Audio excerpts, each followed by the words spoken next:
तो चलिए एक ऐसे फार्म की दुनिया में चलते हैं जहां जानवर इंसानों के खिलाफ बगावत कर देते हैं।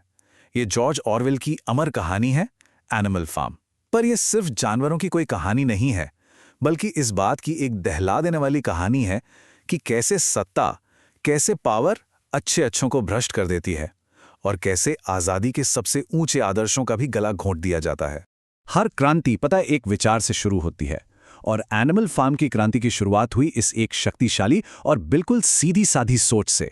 ओल्ड मेजर नाम के एक बूढ़े सुअर ने बाकी जानवरों को समझाया कि उनकी सारी मुसीबतों की जड़ एक ही है, इंसान। ये वो चिंगारी थी जिसने बगावत की आग को हवा दी।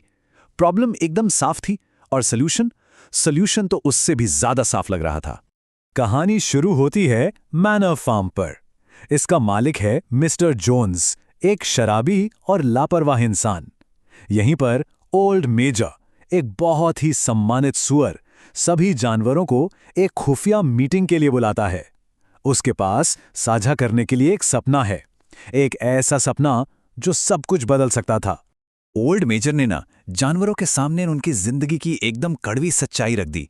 एक ऐसी जिंदगी जो अंतहीन मेहनत, आधे पेट भोजन और आखिर में अपने इंसानी मालिकों के हाथों एक बेरहम मौत पर खत्म होती है। ये कोई नई बात नहीं थी, लेकिन जब किसी ने इसे इतने साफ शब्दों में कहा तो हर जानवर के दिल में ये बात घर कर गई। पर ओल्ड मेजर सिर्फ समस्या नहीं गिनाता, वो एक सुनहरे भविष्य का रास्ता भी दिखाता है। उसकी नजर में एक ऐसी दुनिया है जहां जानवर आजाद हैं और इस दुनिया के कुछ बुनियादी सिद्धांत हैं।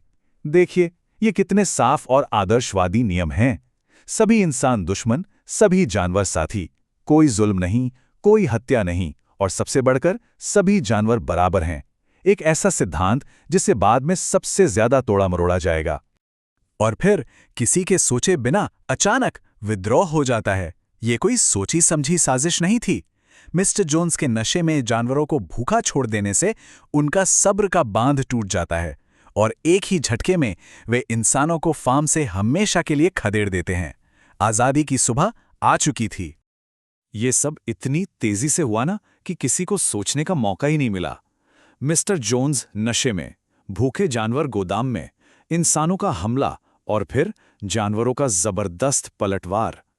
अगली सुबह जब उनकी आंखें खुली तो हवा में आजादी की महक थी। फार्म उनका था। सोचिए तो जरा उस पल का उत्साह और जोश। अब इंसान तो चले गए, पर किसी को तो बागडोर संभालनी ही थी। यहां कहानी में एंट्री होती है चालाक सुअरों की, नेपोलियन, स्नोबॉल और स्क्वीलर। वे ओल्ड मेजर के सपने को एनिमलिज्म या पशुवाद नाम की एक पूरी विचारधारा में बदल देते हैं, और वे कुछ ऐसे नियम बनाते हैं जिन्हें सैद्धांतिक रूप से कभी बदला नहीं जा सकता। और ये हैं वो नियम, 7 आदेश जिन्हें खलियान की दीवार पर बड़े बड़े अक्षरों में लिख दिया गया। ये सिर्फ नियम नहीं थे, ये एक बेहतर भविष्य का वादा थे।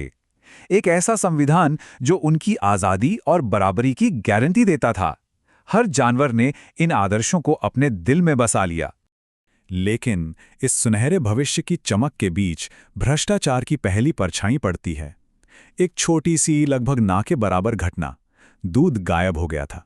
किसी ने कुछ नहीं कहा, लेकिन समानता की उस मजबूत दीवार में ये पहली महीन सी दरार थी। और यहीं से प्रोपेगेंडा का खेल शुरू होता है।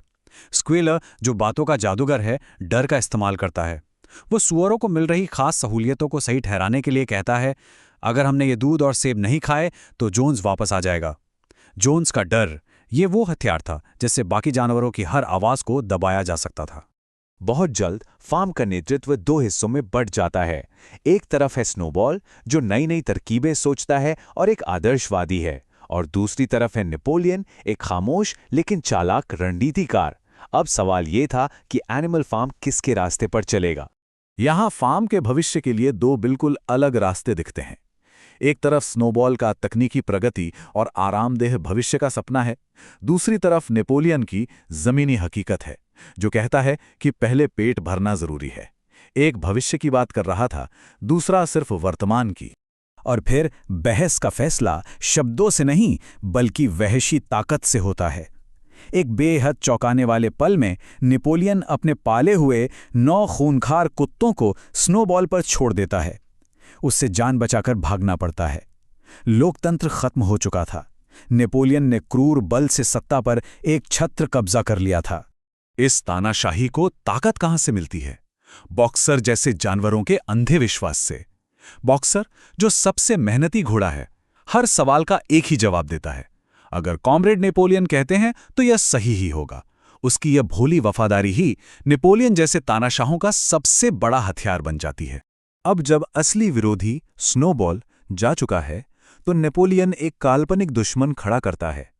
वह स्नोबॉल को एक ऐसे शैतान के रूप में पेश करता है जो फार्म की हर मुश्किल के लिए जिम्मेदार है। अपनी नाकामियों को छिपाने और डर का राज कायम रखने के लिए एक बलि का बकरा तैयार किया जाता है।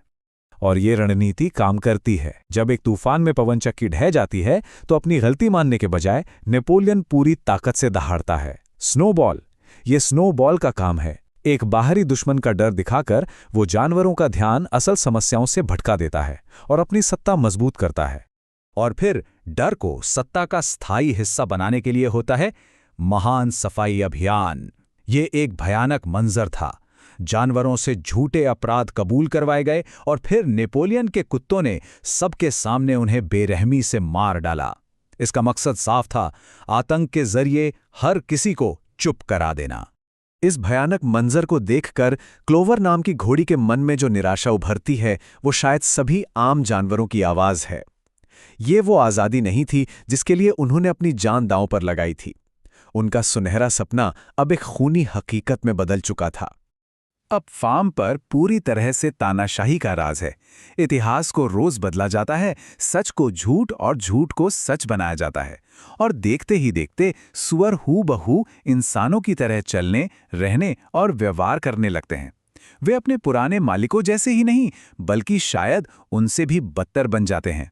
सत्ता कैसे सच को बदलती है, इसका सबसे डरावना उदाहरण यहाँ है। मूल आदेश था, कोई भी जानवर किसी दूसरे जानवर को नहीं मारेगा, साफ और सीधा। लेकिन अब दीवार पर लिखा है, कोई भी जानवर किसी दूसरे जानवर को बिना कारण नहीं मारेगा। सिर्फ 2 शब्द जोड़ दिए गए और हत्या को जायज बना दिया गया। अब सच वो था जो नेपोलियन चाहता था। और आखिरकार खलिहान की दीवार से सारे 7 आदेश मिटा दिए जाते हैं। उनकी जगह सिर्फ एक अकेला आदेश लिखा जाता है, जो इस कहानी का सबसे प्रसिद्ध वाक्य है। सभी जानवर बराबर हैं, लेकिन कुछ जानवर दूसरों से ज्यादा बराबर हैं। बराबरी के आदर्श का इससे बड़ा मजाक और क्या हो सकता था?